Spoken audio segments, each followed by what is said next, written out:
L'armée française à l'honneur, vous le disiez, hier Emmanuel Macron a rendu un hommage appuyé à la communauté militaire en l'assurant de son soutien après avoir promulgué la nouvelle loi de programmation militaire et son budget en très forte hausse.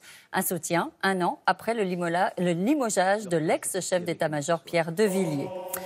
Alors, ce défilé sur les Champs-Élysées est l'occasion pour l'armée française de montrer au public ses unités les plus emblématiques, ses meilleures technologies. Une question, à quoi ressemblera l'armée française dans 10 ans? Élément de réponse avec Nicolas Châteauneuf.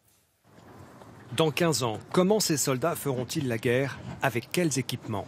Dans le futur, on pourrait imaginer se passer de tablettes et de smartphones pour assembler toutes les informations dans le casque du soldat directement. Avec ce prototype, le soldat peut avoir dans la visière en réalité augmentée les informations disponibles sur sa position, celle des ennemis, celle des alliés. Et si tout se passe bien, ce dispositif pourrait être déployé à l'horizon 2025. Vision nocturne, caméra thermique. Ce casque est un ordinateur à part entière. Dans 15 ans, il fera peut-être partie de la panoplie du soldat.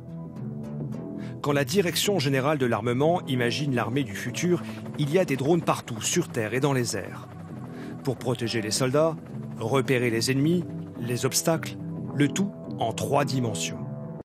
Toutes ces données seront analysées en temps réel. Sans voir directement leur cible, les mortiers embarqués pourront ainsi trouver des angles de tir inédits et plus précis. En 2030, l'armée sera équipée de véhicules autonomes pilotés par l'intelligence artificielle. Dès aujourd'hui, des prototypes existent.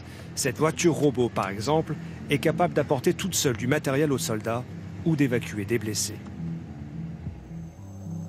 Dans le ciel aussi, les drones de combat prennent leur envol. Pour l'instant, même à distance, seul un humain peut décider d'ouvrir le feu. Mais l'ère des robots tueurs n'est peut-être plus très loin.